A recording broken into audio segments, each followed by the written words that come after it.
Fala, jovem investidor, seja bem-vindo ao meu canal.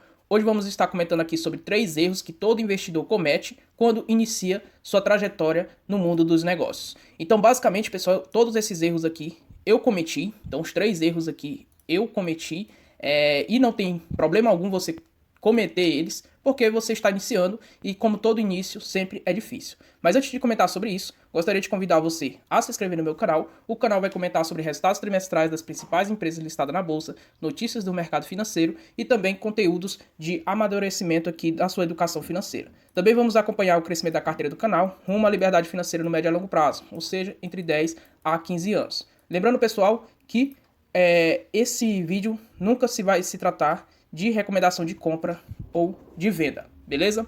Então, partindo aqui para o primeiro erro que todo investidor comete, é o erro de ancoragem. Então, esse aqui é um erro clássico, onde você compra um ativo por um determinado preço e aí você acaba ficando ancorado naquele preço médio. Um exemplo que vamos utilizar é o Banco do Brasil, onde em 2022 reportou aqui um lucro líquido de 31,8 bilhões de reais e eles esperavam aqui entre 30,5 a 32,5 bilhões. Então essas eram as projeções para 2022 e eles obtiveram aqui lucros muito interessantes, muito esperados, próximo da sua máxima. E aí para 2023 eles prevêem um lucro aqui entre 33 bilhões de reais e 37 bilhões de reais. Então um lucro ainda crescente dentro da empresa. Além disso, eles prevêem aqui um crescimento muito interessante da sua margem financeira bruta de 17 a 21%, sendo que eles previam entre 19,5% a 21,5% em 2022 e cresceu acima disso, superando as expectativas, crescendo 23,8%. A carteira de crédito também cresceu de forma máxima, eles esperavam um crescimento de 15% a 17% e cresceu 17%. Então, atendeu aqui às expectativas máximas. E neste ano, eles esperam um crescimento entre 8% a 12%. Então, basicamente, você observa aqui que a empresa ela cresce ano após ano os seus resultados. E aí, isso é o primeiro ponto que você deve levar em consideração quando você analisa preço médio e quer ficar ancorado. E aí, você comprou a empresa a R$ 34 reais. E neste momento em que grava esse vídeo, ela está sendo cotada a R$ 39 reais. E aí, você não quer comprar a R$ 39 reais porque seu preço médio, então esse aqui é a ancoragem de preço, é de R$ 34,73, por exemplo. E aí a ação está a R$ 39 reais e você não quer comprar. Por quê? Porque você está esperando essa ação voltar à casa dos R$ 34 reais. E aí para você aumentar sua posição. A grande pergunta que eu te faço é: será que essa ação vai voltar a R$ 34 reais? Se a resposta for sim, de certeza absoluta, você acredita nisso, você está completamente errado. E ainda te afirmo, ninguém sabe se essa ação vai voltar à casa dos 34 ou 30 ou 20 reais. Qualquer pessoa que afirmar isso vai estar sendo desonesto com você. Por quê? Porque preço ninguém acerta. Então tudo é questão de ciclo econômico, mercado, expectativa, otimismo, pessimismo. Então, de fato, você não dá para adivinhar o preço de uma ação, se ela vai subir demais ou se ela vai cair demais. O que você pode fazer é analisar os fundamentos e olhar se a empresa está barato ou caro. Então vamos lá, preço médio de R$ 34 reais e a ação está custando R$ 39 reais. Porém, no fechamento de 2022, o valor de mercado do Banco do Brasil era de 99,5 bilhões de reais e atualmente é de 111,8 bilhões de reais. Isso é uma apreciação de 12,35%. As cotações saltaram de R$ 34,73 para R$ 39,02. Isso foi uma apreciação de 12,35% também. E aqui o lucro a gente observou que foi de 31,8 bilhões de reais, reportado em 2022, e agora a expectativa máxima é que alcance 37 bilhões de reais. Então é um crescimento nos lucros de 16%. O que é que a gente pode observar então? Que o preço sobre os seus lucros atuais, ou seja, preço sobre os seus lucros, na época de 2022, era de 3,13 vezes o lucro. Então esse era o preço que o mercado estava negociando os papéis do Banco do Brasil, na época, a R$ 34,73, a 3,13 vezes o seu lucro. E agora, a R$ 39,02, a gente vê sendo precificado o preço sobre seus lucros a 3,2 vezes. Ou seja, a gente está vendo o papel mais barato 3,51 vezes. Ou melhor, por cento. Então, o papel neste momento, em relação ao preço sobre seus lucros, está 3,5% mais barato do que quando estava sendo cotado a R$ 34,73. Então, neste momento, aos R$ 39,02, o papel, em relação ao preço sobre seus lucros, está mais barato quando você estava comprando aqui em 2022 a R$ 34,72. Então, essa é dessa forma que você vai observar os balanços da sua empresa. Então, seu preço médio aqui é R$ 34,00 e você fica ancorado aqui esperando essa cotação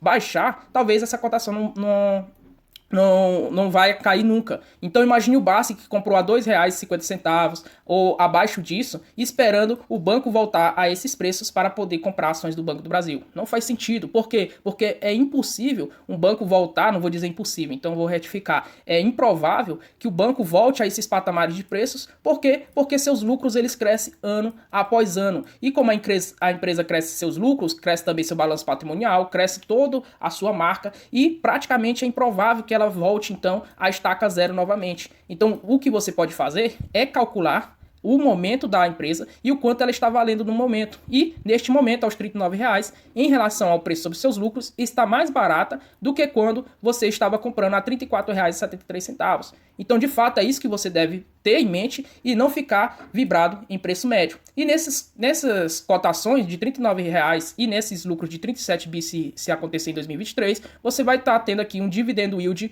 de 13,23%. Se o banco lucrar 35 bilhões de reais, você vai ter um dividendo yield provável de 12%. E se lucrar o mínimo de 33 bi, você vai ter um dividendo yield médio de 11,8%. Então, de fato, o Banco do Brasil está muito barato, mesmo se lucrar a mínima de 33 bilhões de reais no ano de 2023. E aí, vou te mostrar basicamente aqui na minha carteira, antes de a gente pular para esse ponto, que o meu preço médio é de R$ 34,00. Porém, se eu ficar ancorado nesse meu preço médio de R$ 34,00 e o banco sendo cotado a 39, aí eu fico esperando o banco ser cotado a esses preços e aí provavelmente, imagine um cenário que isso nunca irá acontecer, vou ficar ancorado, não vou mais ter posições na minha carteira e sempre vou ficar com 220 ações, sendo que o banco está barato em relação aos seus fundamentos, mas eu fico preso no meu preço médio e não faz sentido algum. Então, primeiro ponto, pessoal, esqueçam preço médio. É claro que você sempre vai buscar pagar barato pela ação. E como você vai fazer isso? Basicamente fazendo cálculos para ver se você está pagando caro ou barato pela ação, mesmo quando as suas cotações elas tenham um apreciamento. Então, teve apreciamento aqui das cotações do Banco do Brasil, o que você vai fazer é olhar se a empresa ficou cara ou barata. E o que a gente viu é que a empresa ficou mais barata. Então, mesmo com a apreciação do papel, a empresa ficou mais barata. Então é isso que você deve ver, é o racional, e aí você investe sem medo. Então não fique ancorado a preço médio. O segundo ponto é giro da carteira. Então esse é outro erro que eu cometi, e realmente é um erro que basicamente todos aqui deverão cometer ou já cometeram. Então qual é o ideal? Você girar ou manter seus papéis. E aí um ponto interessante que eu vou trazer para vocês é que neste momento, o Banco do Brasil está tendo uma rentabilidade e valorização aqui, uma rentabilidade aqui de 12,16%. O que eu poderia fazer em tempos atrás, quando eu estava iniciando. Eu venderia Banco do Brasil a 12% e iria comprar Banco Bradesco. Por quê? Porque está com 14% abaixo do meu preço médio. Ou seja, eu estou perdendo dinheiro. Era assim que eu pensava antigamente. Então, eu vou comprar para baixar meu preço médio e simplesmente aqui tentar buscar outra apreciação. Então lembre-se, pessoal, uma coisa é você baixar o seu preço médio por consequência de pagar barato por um papel. Outra coisa é você querer baixar seu preço médio a todo custo. Como, por exemplo, você tem IRB a um preço médio de R$3 e a IRB estava sendo negociada a R$1. Aí você compra IRB a R$1 simplesmente para você conseguir baixar seu preço médio. Só que você comprando o IRB a R$1, você vai estar pagando caro pela ação. Você entende o racional? Não se trata de você comprar uma ação, uma cota de uma ação que está nominalmente mais barata do que seu preço médio. Se trata de você pagar barato pela ação.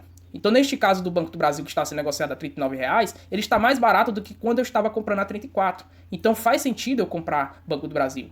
E, neste momento, onde eu pago Banco do Brasil, Banco Bradesco, perdão, estava sendo negociado a R$ 13,58, ele estava barato. E quando agora está sendo negociado a R$ 11,65, ele está mais barato ainda do que antes. Mas por quê? Porque a cotação caiu? Não, porque os balanços permaneceram.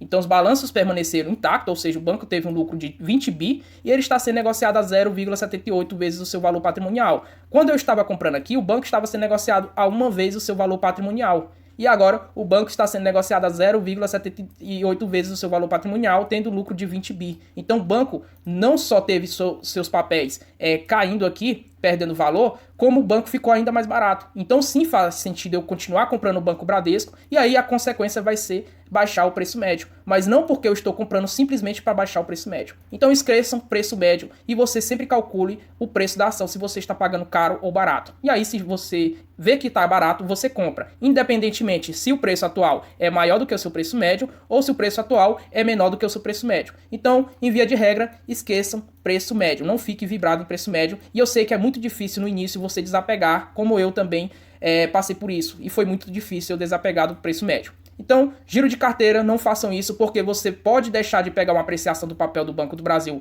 aos R$ 50, por exemplo, ou até pegar aqui, deixar de receber fortes dividendos. Então, você vendendo seu papel, por exemplo, a 12% de rentabilidade para comprar o Bradesco, porque eu quero baixar o preço médio do Bradesco, você vai possivelmente deixar de perder apreciações do papel, como também distribuição de dividendos. Então esse giro de carteira vai fazer com que você perca dinheiro no médio a longo prazo. E no curto prazo você vai ter a sensação de estar fazendo dinheiro, ou seja, lucrando. Em momentos passados, ainda neste ano, eu tenho aqui meu preço médio de R$ 34,79 e o banco estava sendo cotado a R$ 42,82. Eu poderia ter vendido naquela época, ou seja, eu teria uma rentabilidade de 23%. Vendendo as minhas 220 ações e receberia um valor total de R$ 9.420, bem superior aos R$ 8.584. E aí eu compraria ações do Bradesco. Então eu faria essa operação e esse giro de carteira. E aqui no curto prazo eu teria a sensação que eu lucrei e fiz dinheiro. Porém, eu estou aqui realizando operações de centavos. Isso aqui não vai mudar a minha vida. Isso aqui não vai mudar a sua vida se você vender uma ação e ganhar R$500, R$1.000, R$2.000. Você não vai ter aqui uma mudança de vida se você realizar esse tipo de operação. Pelo contrário, você pode estar atrasando a sua construção de patrimônio ao longo do tempo, onde essa empresa ela pode se apreciar e você deixar de pegar essa apreciação. Então você imagina um cenário que você vendeu os papéis a R$42 e você diz, eu vou esperar ela bater os R$30 para comprar. E aí nunca mais o papel volta aos patamares de R$30 e você deixa de ter um excelente ativo na sua carteira que paga bons dividendos e vai se apreciando ano após ano. Então giro de carteira também, não façam isso, é algo que diversos investidores cometem e eu cometi bastante. O próximo é copiar a carteira de alguém. E esse erro também eu cometi, porque toda pessoa que inicia no mercado, você vai aprender com alguém a investir. E basicamente, se aquela pessoa que está te ensinando a investir, investe em um determinado ativo, você subentende que aquele ativo é muito bom e também eu vou investir. Então é assim que a maioria dos investidores comete esse erro. E aí eu trouxe um exemplo de pessoas que colocam sua pele em risco. Todas essas pessoas são pessoas públicas, por isso que tem as fotos delas aqui, e elas colocam sua pele em risco, ou seja, elas fazem a exposição da sua carteira pública do canal. E é o famoso skin the game. Então o Thiago Nigro aqui, ele tem a sua carteira pública exposta, do 1 milhão a 1 bilhão. Raul Sena também tem sua carteira exposta. Neto Investe, ou Mário, como é o seu nome, também tem sua carteira exposta. Luan também tem sua carteira exposta. E aqui tem o Sardinha, Joab, eu, que tem também exposição aqui, expondo aqui minha carteira para o médio a longo prazo. Então, um ponto que vocês irão ver em comum é que as carteiras de cada um desses influenciadores não tem nada a ver com o outro. Então, Raul Sena tem uma determinada estratégia que é totalmente diferente da estratégia do Thiago Nigro. Assim como é o Neto Investe, diferente da estratégia do Raul Sena e também da estratégia do Thiago Nigro. O Luan também tem uma estratégia muito diferente das demais e também da minha. Então, nenhum aqui tem uma estratégia igual a outra. E ninguém copia a carteira um do outro. E sabe qual é a coincidência de cada um? É que todos eles são bem-sucedidos. Por quê? Porque a gente já viu o tempo mostrar isso. Então, em especial, Thiago Nigro e Raul Sena, que já tem mais tempo de mercado, a gente consegue ver o sucesso das suas carteiras. O Neto Investe já começamos a ver o sucesso da sua estratégia. E também o Luan. E eu comecei agora, não consigo ver. Então, quanto mais tempo você observar o histórico de aplicação da sua estratégia dentro da sua carteira, você vai ver os resultados, se a estratégia ela é boa ou ela é ruim. Então, em especial, Thiago Nigro e Raul Sena, como tem mais de 10 anos que eles investem, aí a gente consegue ver já um histórico bem interessante de funcionalidade da sua estratégia de investimento. O Neto também já podemos observar, e o Luan, e eu estou começando agora, vou fazer aqui 2 anos que iniciei a minha estratégia de investimentos, e basicamente ainda não é perceptível o crescimento de patrimônio no médio a longo prazo de forma significativa. Porém, eu já consigo observar e espero que vocês também consigam. Outro ponto de coincidência aqui, o primeiro ponto de coincidência é que todos têm uma estratégia diferente e que todos eles conseguem obter resultados investindo. O segundo ponto é que basicamente cada um tem o seu guru, entre aspas. Então o Raul Sena, por exemplo, o guru dele, ele já deixou especificado, que influenciou bastante na estratégia de investimento dele, é o Philip Fisher. E aí o Neto Invest, especialmente, ele já deixou claro que o que influenciou ele na sua estratégia de investimento é o Luiz Bassi e eu também, o Luiz Bassi Filho.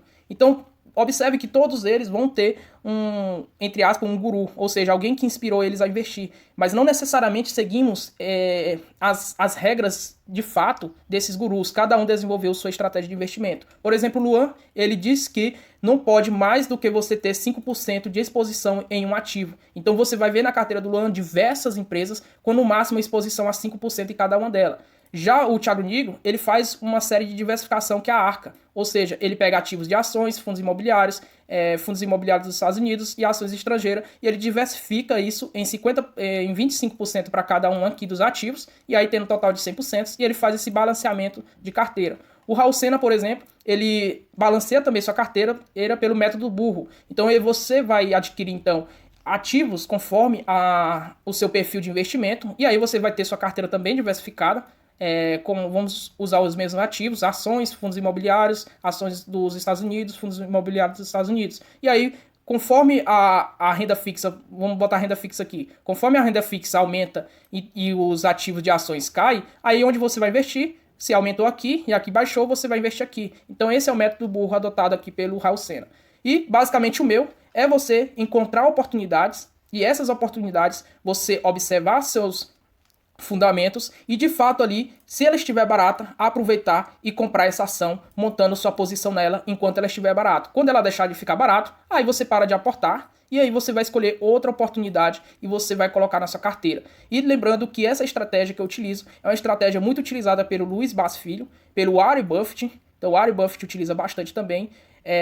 O Charles Munger também, ele usa bastante, e o Philip Fisher. Então, todas essa estratégia que eu utilizo, todos esses influenciadores, economistas e grandes investidores, eles utilizaram dentro da sua estratégia de investimento, e os que estão vivos, como o Luiz Bassi Filho e o Warren Buffett, utilizam, e Charles Munger também, utilizam até hoje. Então, basicamente, era isso, pessoal, que eu queria trazer hoje para vocês.